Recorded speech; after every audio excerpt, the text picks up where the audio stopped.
Versículo 10, a gente vai saltipular alguns versículos, você acompanha a gente aí na sua Bíblia, não fecha a Bíblia também. Versículo 10 diz assim, Paulo falando, aos Filipenses: alegrei-me sobremaneira no Senhor. Alegrei-me sobremaneira no Senhor. Amém? Todo mundo está aí achando? Amém.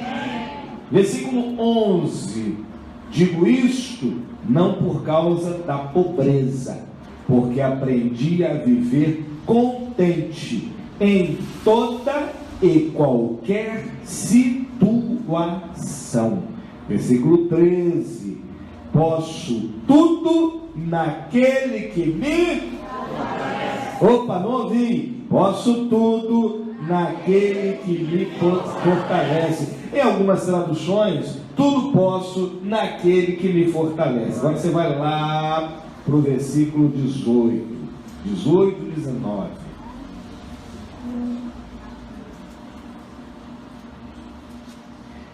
18 diz assim: recebi tudo, tenho abundância, cheio estou, desde que Epafrodito me passou as mãos o que me veio da vossa parte, como aroma suave, como sacrifício aceitável e aprazível a Deus.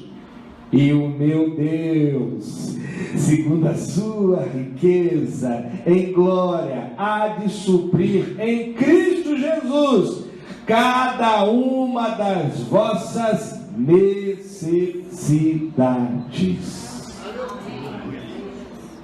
Senhor, Pai querido, eu te louvo neste momento pelo privilégio de estarmos aqui na tua casa. Meu Deus, que alegria poder estar neste momento no melhor lugar do mundo. Senhor, tu sabes da sinceridade do nosso coração quando nós falamos isso. Não haveria nenhum outro lugar no mundo melhor do que estar aqui na tua casa. Porque o que estamos fazendo aqui é apenas uma pequena amostra, é apenas algo muito ínfimo do que vai acontecer lá no céu. Louvar e adorar ao Deus Todo-Poderoso e sentir a presença dele de maneira marcante. Quem não sabe adorar tem que aprender, porque é isso que nós faremos por toda a eternidade. O Senhor nos ensina a compreender que o que estamos fazendo aqui é apenas um grande ensaio para aquele grande dia em que sairemos dessa igreja. Esta igreja teve dia para começar e todas as igrejas terão um dia para fechar, que será o dia do arrebatamento, e que as portas ficarão abertas ou fechadas, não importa, porque o povo que estarão dentro dela serão arrebatados por ti. Eu creio nisso. Para a honra e glória do teu nome, Senhor, se conosco nesse momento, fala através da nossa boca, usa-nos, ó Deus, abre o nosso coração para que possamos receber, não só ouvir, mas ouvir, assimilar e receber neste momento, para a honra e glória do teu nome. Amém, Senhor, e amém, Jesus. Coloque a sua Bíblia no banco e aplauda o Senhor com a força das suas mãos, com a alegria, com o vigor.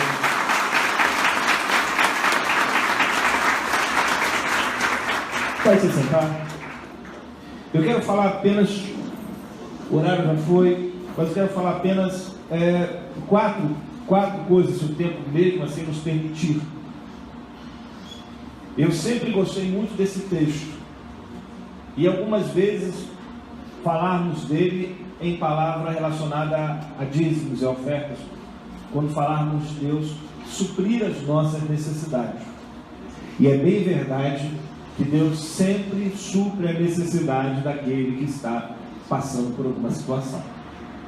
E eu não quero limitar aqui, não quero falar exatamente sobre isso no aspecto financeiro, porque todo mundo sabe, já foi dito aqui, que quanto mais liberal você é com as coisas de Deus, mais Deus te abençoa, mais Deus derrama sobre a sua vida as bênçãos que Ele tem para você.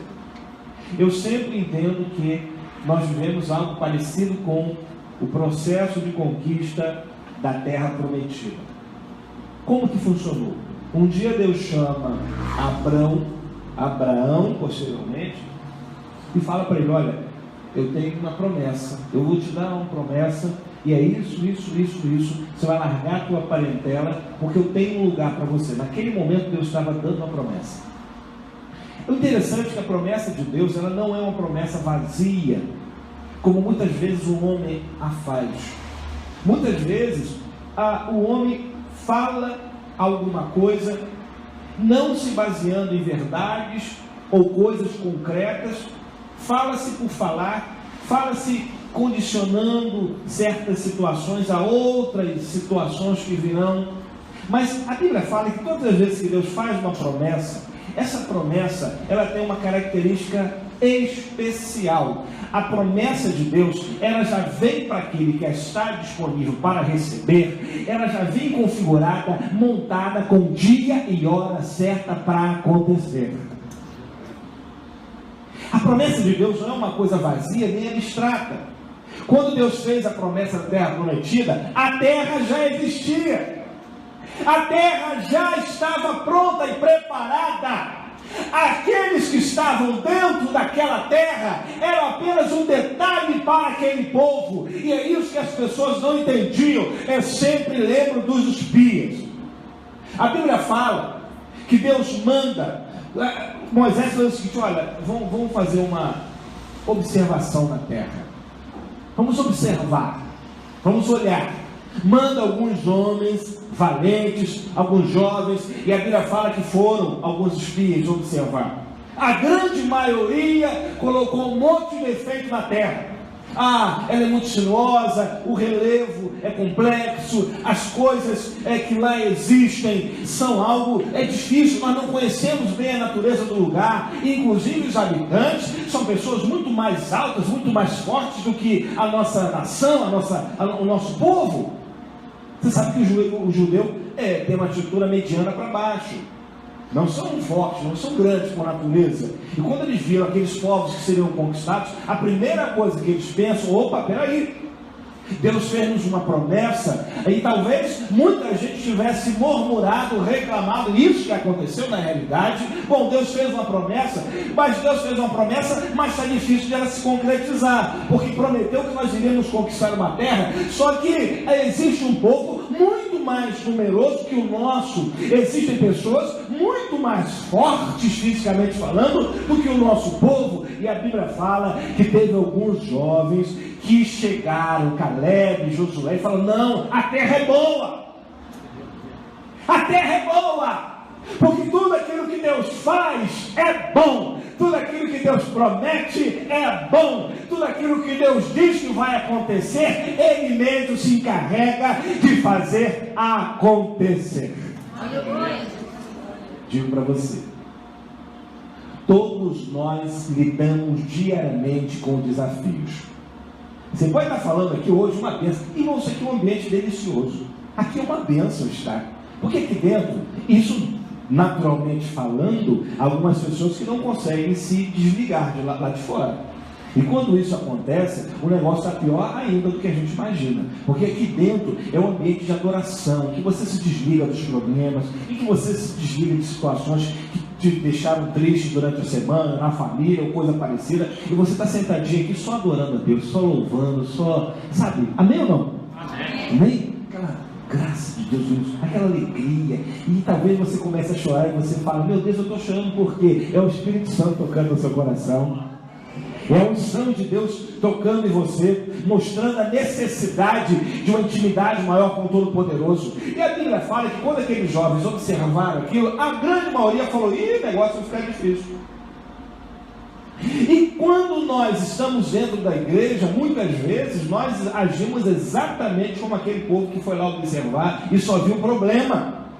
O servo de Deus, ele olha as lutas e dificuldades como desafios a serem vencidos. Aquele que está desanimado, enfraquecido, já está num processo de enfraquecimento espiritual, tudo ele vê problema, tudo ele vê dificuldade. Quando nós estamos na unção de Deus, na graça de Deus, e coladinhos ali no Espírito Santo de Deus, quando chega um problema, você pensa assim: meu Deus, isso Deus está me desafiando para que eu cresça espiritualmente. Quando você está fraco, quando vê o problema, aí pronto, meu Deus, acabou tudo. Agora acabou tudo. Eu vou abrir mão de tudo. Eu vou deixar tudo para trás. Eu não vou fazer mais nada. O povo tinha opção: acreditar em Deus ou retroceder. O tempo todo nós somos desafiados por Deus. Se você analisar na Bíblia, em vários momentos, todos os homens e mulheres de Deus foram desafiados. E aqueles que viam um desafio na sua frente, eles não corriam. Ao contrário, eles entendiam que Deus coloca desafios na nossa frente para nos fazer vencer sobre eles. Deus coloca desafio para você. Deus não coloca problema na sua vida. Deus não coloca desgraça na sua vida. Deus não coloca obstáculo para a sua vida. Ele permite que venham desafios para que você vença, para que você cresça e o nome dele ser glorificado. Aí você vê um homem que o tempo todo viveu desafios, que é o apóstolo Paulo, que escreve essa carta aqui aos Coríntios. Quem sabe em Corinto. E Paulo, você sabe, é um homem que passou por muita coisa na vida. Muita coisa. A vida de Paulo é riquíssima. Agora, poucos sabem que Paulo teve que ficar recluso por algum tempo assim que encontrou-se com Jesus. Eu não estou falando dos 3 dias que ficou cego, não. Mas a Bíblia fala que quando Paulo teve encontro com o Senhor Jesus, toda a sua história foi mudada. Irmão, eu digo para você uma coisa: se você teve encontro com Jesus, eu digo para você, no mundo espiritual você já teve o seu nome mudado. Se você já teve encontro com Jesus, quero falar uma coisa também para você, pode ter certeza, os caminhos que você tinha foram revistos, foram recalculados, houve um novo cálculo da rota para você.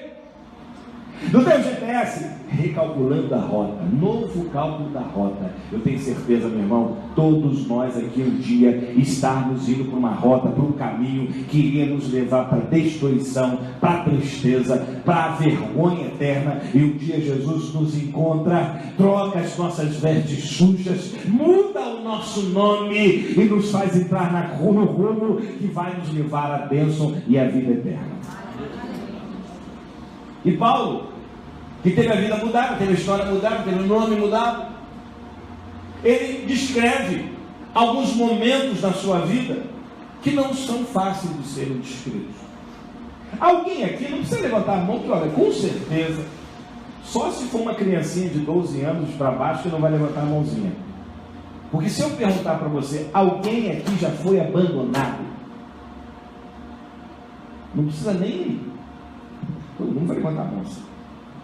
Abandono nas mais variadas situações.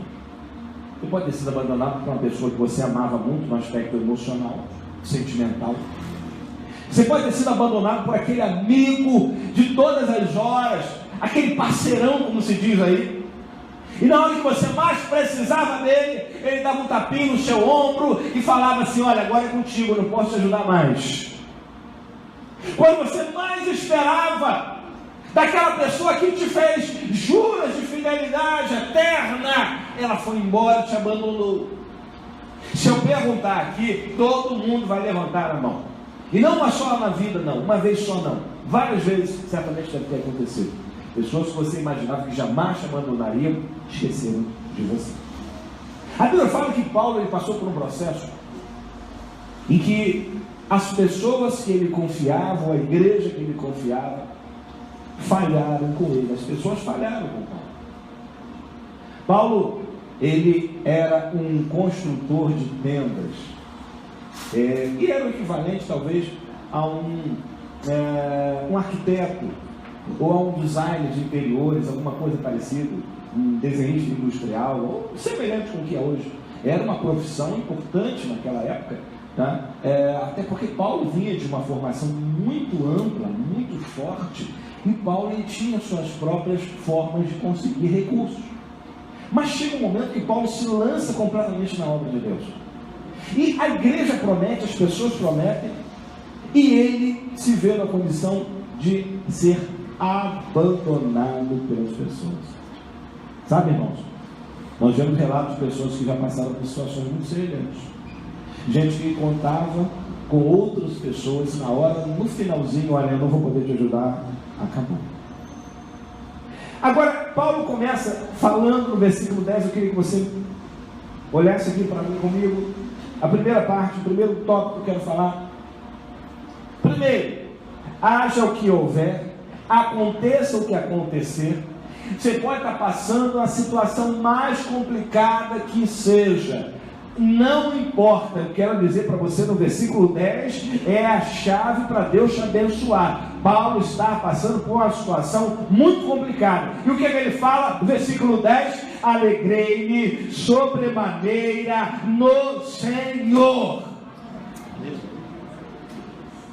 Não importa como esteja a sua vida, não importa as pessoas que estejam abandonando você, não importa as pessoas que estejam virando as costas para você, Deus sempre vai fazer alguma coisa para que você possa dar um brado de alegria e de vitória e falar isso: alegrei-me sobremaneira no Senhor. Porque ele fala o seguinte: porque cada vez mais renovastes a meu favor o vosso cuidado, a que também tinhas antes que vos faltara oportunidade. Deus fez Paulo enxergar o seguinte: mesmo que alguns tenham abandonado a ele, mesmo que alguns tenham faltado, mas ele levantou pessoas que iriam experimentar, iriam mostrar para ele a fidelidade que só Deus pode propiciar.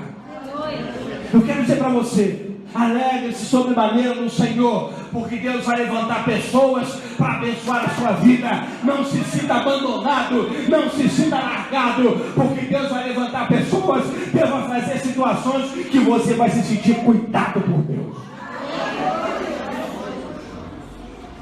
Uma das coisas que eu tenho muita dificuldade para entender, eu já falei isso aqui, eu falo sempre, é porque há pessoas que priorizam mais anjos do que Deus. E Deus, os anjos são mensageiros de Deus para cumprir um determinado propósito. Isso sim, anjos existem, evidentemente, e tem uma função específica. Mas mais importante do que querer ver anjo é ver Cristo, é ver Jesus. Eu digo para você, existem inúmeros, milhares, milhões de anjos aqui, mas eu digo uma coisa: eu só me preocupo em querer ver uma pessoa, Jesus Cristo. Aleluia! É Ele que vai mudar a minha história. Os anjos só agem conforme a vontade de Deus, e acabou. Então Deus vai mandar anjos ao seu redor, mas a execução de determinadas tarefas no mundo físico será feita por pessoas que serão como se fossem anjos em forma de carne e osso, que Deus vai colocar na sua vida para te abençoar. Eu quero declarar isso para você: alegre-se, porque se alguém te abandonou, Jesus vai fazer você ser exaltado exatamente com pessoas que vão te amar, e bastante, em nome de Jesus. Paulo começa a falar, ele começa a viver uma situação muito difícil, e ele está glorificando a Deus. Digo isso não por causa da pobreza, porque aprender a viver contente em toda e qualquer situação. Isso, segundo ponto, é uma lição para a gente, meu irmão. Nós temos que aprender que por mais difícil que esteja a nossa situação, por mais que você esteja enfrentando problemas e dificuldades, problema na família, problema com o esposo, problema com a esposa, problema com o filho, o dinheiro não está dando, nunca sobra para nada. Você vê as pessoas passeando, você vê as pessoas comprando, você vê as pessoas se abraçando, e você não tem carinho em casa, você não tem condições de comprar nada, ou você não tem o mais importante, que é afeto. Mas eu digo para você, em nome de Jesus, se contente, porque Deus vai te dar o afeto que você precisa. Pare de ficar reclamando. Pare de ficar reclamando. Sabe por quê? Faz assim comigo, ó. Sabe por que você fez isso? Que você está respirando, você está vivo. E o maior dom, eu lembro de João falando: olha, eu vim lucro nesse mundo, o que vier é lucro. Não uma só pessoa aqui que nasceu, de certa forma, com alguma coisa clara, que não fosse sua, que não fosse oriunda de uma outra pessoa que lhe deixou. Porque o ser humano ele não nasce efetivamente com nada.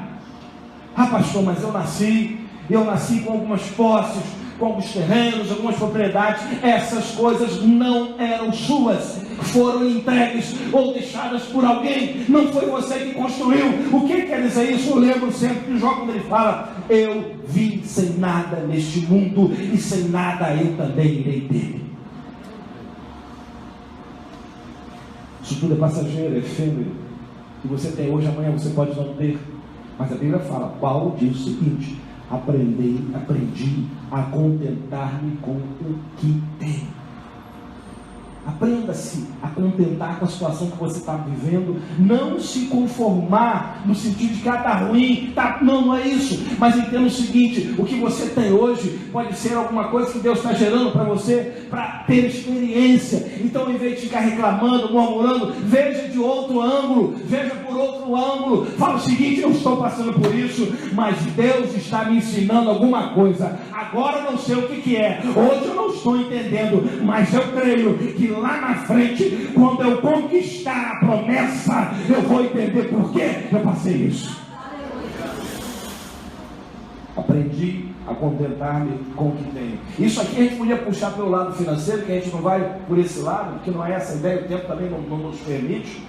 Mas isso vale para muitos de nós, muitos irmãos, que acham que ser servo de Deus te dá direito de você, pela fé, comprar um iate para pagar em 100 mil vezes.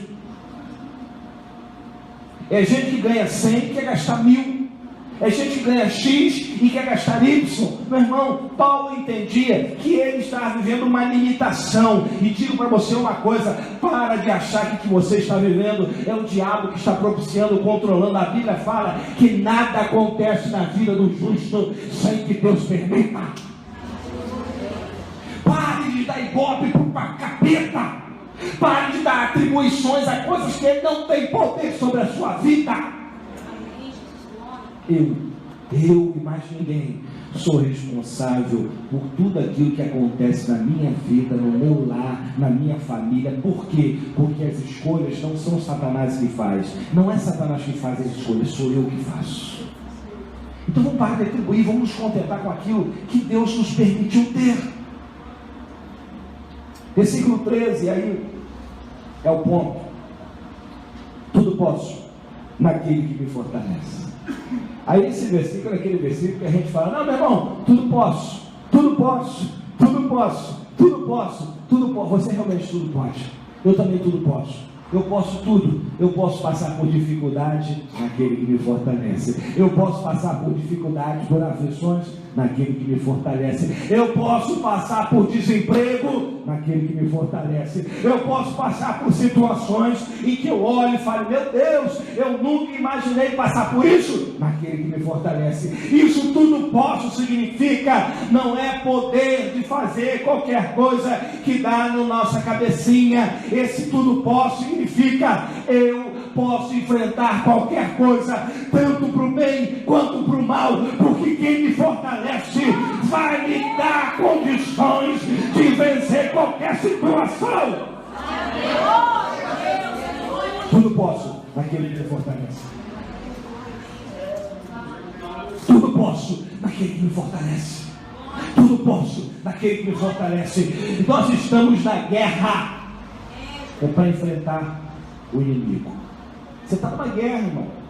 Tem gente que está na vida e parece que não entendeu o que está fazendo esse mundo ainda. Nós estamos numa guerra. Nós estamos igual o povo judeu. Já nasce na guerra, já nasce lutando, já nasce guerreando. O crente é isso. Existe um inimigo que nos ataca dia e noite. E a Bíblia fala que tudo posso naquele que me fortalece. É Paulo falando. Ele fala antes aqui, ó. Já tem experiência. Já passou fome? Tem experiência de fome. Ele falando no versículo 12: já tem experiência tanto na fartura como na fome. Paulo passou pelos dois lados. Talvez você esteja passando pelos dois lados. Você está ali, alternando. Você já esteve lá em cima, hoje você está aqui na prova. Você está na outra parte aqui, ele está falando: já tive fartura. já tenho experiência. Está falando aqui, ó, já passei pelos dois lados. Já tive fartura, já tive condições melhores, mas hoje eu estou passando pelo aperto. Assim, de abundância como de escassez. Aonde você está hoje? Pastor, já estive em melhor situação. Pastor, hoje eu estou bem. Já estive pior, mas hoje eu estou bem. Mas eu quero dizer para você, seja na fartura, ou seja na fome, seja na abundância, ou seja na escassez, Deus vai continuar sendo Deus na sua vida e dirigindo os seus passos, te mostrando o caminho, a partir do momento que você entenda: tudo posso naquele que me fortalece. Tudo posso naquele que me fortalece. Tudo posso naquele que me fortalece. Tudo posso naquele que me fortalece. E ele fala: bom, o meu Deus, segundo a sua riqueza, suprirá todas as vossas necessidades em glória por Cristo Jesus. Eu quero dizer para você hoje, Santa Ceia, culto de Santa Ceia. Já vou encerrar. Encerrei. Não há muito o que falar por causa do tempo. Eu quero dizer para você uma coisa. Época de Santa Ceia é uma época que Satanás sabe muito bem aonde nos atingir. Há pessoas que relatam que nas semanas ou nos dias que antecedem a Santa Ceia, as coisas ficam mais apertadas. Situações que eles jamais imaginariam passar, acontecem. Mas eu quero dizer para você, em nome de Jesus, que você possa falar igual Paulo: tudo posso naquele que me fortalece. Eu posso passar por escassez, eu posso passar por fartura, mas tudo posso naquele que me fortalece. Eu posso estar enfrentando dificuldades, eu posso estar passando por situações que eu jamais imaginei, mas tudo posso naquele que me fortalece. Meu irmão, tudo você pode passar. Se você está com Deus, não importa onde você vá, não importa o que você faça, importa que Deus está do seu lado para te abençoar.